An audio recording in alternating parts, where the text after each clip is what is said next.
right. Hello, everybody. My name is Christian Duncan. I am here to talk about exploring pen test documentation today. Um, Now, before we hop in, wanted to share a little bit about myself. Um, my name's Christian. I'm a security consultant with Secure Ideas out of Jacksonville, Florida. I am a little newer to the team, but I've been working in cybersecurity, especially on the offensive side, for going on 5 years now. Um, I'm based out of Colorado, so if I'm not attached to my computer, you generally will find me outdoors in some fashion. And before I got into cybersecurity, I actually started my journey in the military and business school. So this has purely been passion along the way as I've gotten here. Now, as we hop in, documentation has been something that I've spent a lot of time in. When I started out, I started just reviewing reports and trying to understand what people were talking about and how they write and document. And with that, I wanted to share some things that I've kind of found along the way that have been really helpful that just kind of you figure out over time and people share with you. So, why does documentation matter? Well, honestly, most of what we do in some form is some form of writing or documenting or reporting, whether you're writing emails or new blogs, writing a new attack path, or honestly, just trying to put together something cool you've ran across that you want to share with other, people within the community. Um, so I like to say it's always 50% of each task that we do. Um, the details matter, right? The screenshots, the organization, how we create a flow, they all kind of have their own way depending on what you're writing. This isn't just focused on reporting or just focused on TTPs or anything like this. This is just general guidelines, kind of very broad in different areas.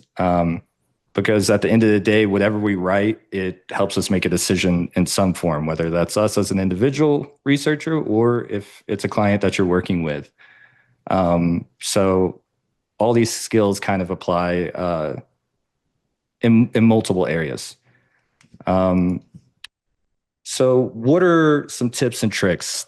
This is kind of, I think, an area where it saves a lot of time if you start early on in small forms.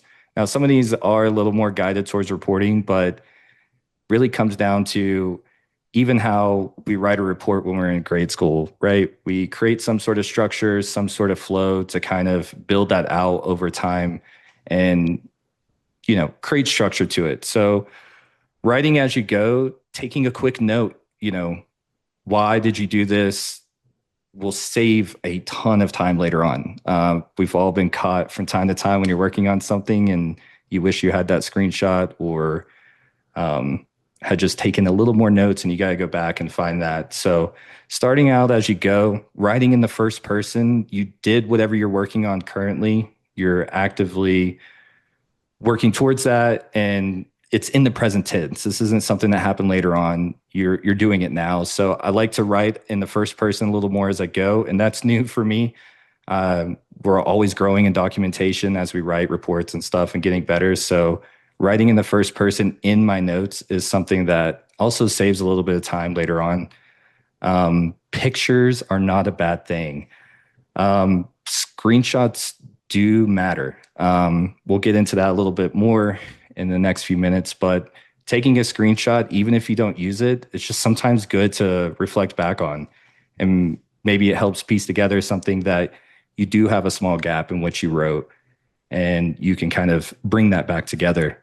And then at the end of the day, everything we do, as I was talking about, is structure. It doesn't matter if it's a blog or a new attack path or a report, anything we do, it has some sort of structure into our own process and how we think about things and bring it together to present. So structured notes tell a story. This is more catered to the reporting side of things, but overall, when you're taking notes, it's step one to step two to step three. You're creating a chronological order of how you did stuff. So ultimately, you're telling a story of what you discovered, what you did, what you found. And with that, you're only on a limited amount of time, right? So we're showing what we learned during that time period we had of the testing window, or we're showing the story of how we figured out that new attack path that got you to DA, or maybe it just led you to a sensitive file or anything of the sort. So writing a narrative early on, creating a little bit of that structure and a chronological style story will really help you create a better flow to present to your reader or the client if they're reading the report. And it just really helps the clients understand beyond just the vulnerabilities, right? So you want to create something that's not only broad, but deep insight, right? We don't want to just be like, okay, well, we got DA, we create a story for that, and that's it, right? There's so much more that we find out there, whether it is the client or that new attack path you're writing. They each have their own variations. And they tell how you got there, right? You did the work, so it's cool to tell that story to the reader and make sure that they understand fully. Which gets me into screenshots. I think screenshots matter. This is something that sometimes people like screenshots, sometimes people don't. But when you put them in, they need to provide value or proof of concept or draw that reader closer to what you're presenting to them. So how do we do good screenshots? Because honestly, a lot of times we see screenshots. I was guilty of this when I started out. You really have to edit and make sure that you're cleaning them up quite a bit, because just like our verbiage, they tell a story in their own way, right?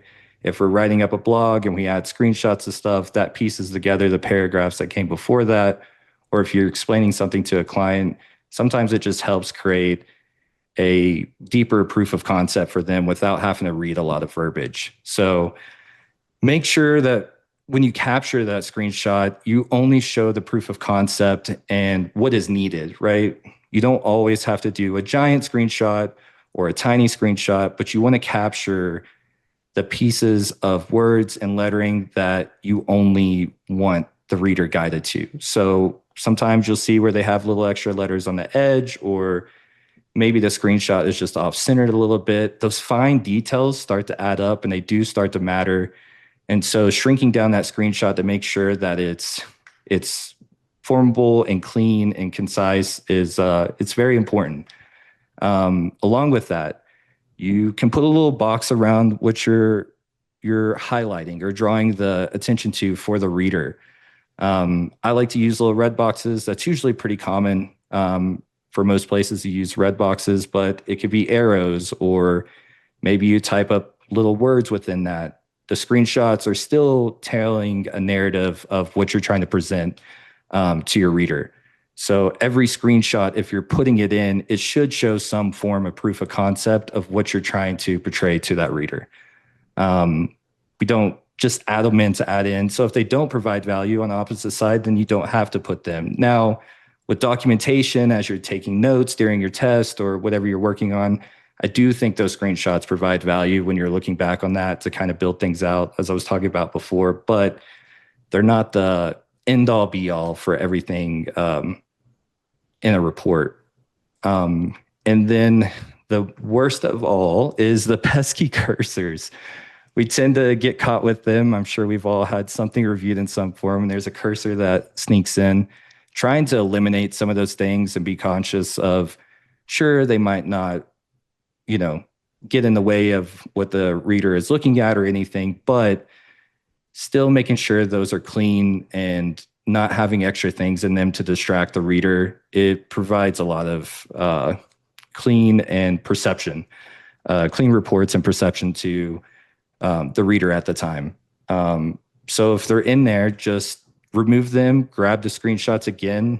There's some tools out there for screenshotting that will allow you to remove those without having to take the screenshot again. But sometimes you can even just cut it down and reorganize that screenshot if you can't go back and get another one, and still provide a good, clear proof of concept to everybody.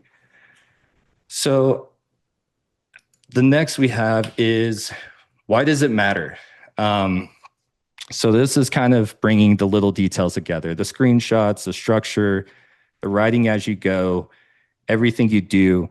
You're trying to provide clarity to the reader. Now, this is something that, as much as we write and we do things and we report on stuff, we're always growing and trying to do better.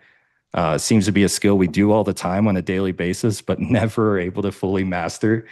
So providing clarity, it allows you to build trust with your reader. And by doing that, they get to make effective decision making, whether it's me researching a new topic and I'm trying to understand what the other person is portraying. It helps me make a decision on things that I'm working on or trying to grow more knowledge with. And on the other side, if it's a client, it also lets them make deep, impactful decisions that do improve their overall security posture. So the more clear we are in our documentation, it reduces the need for a back and forth communication without it being every detail. Not that sometimes we don't have those conversations, but adding in more detail eliminates some of that. So basically, documentation tells a clear story, what was done, why it was done, and what was learned through that. And when your notes are written as you go in chronological order, the reader doesn't have to guess what you're telling them. It's easy to follow, and it ultimately gives them confidence in you as a tester or a writer. So on the opposite side, poor documentation does the opposite. Missing steps, unclear screenshots, disorganization. Even in your notes when you're writing and working together, it just creates this confusion that can lead to pitfalls in your report or in your writing. And that reduces that confidence and trust, which doesn't allow that person to use what you're sharing with them to make effective decisions on their day-to-day risk. So ultimately, you got to keep working on it. That's kind of where I'm at.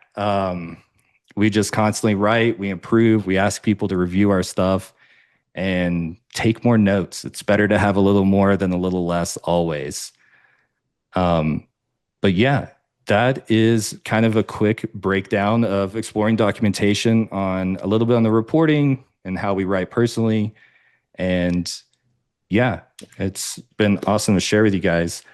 This is my first time presenting remotely. I know there's a little bit of time for questions as well. This is my contact info. I would love to have more discussions with people, or if you have ideas or challenging concepts that maybe I didn't touch on, I would love to hear your opinion. So please feel free to reach out and start a conversation.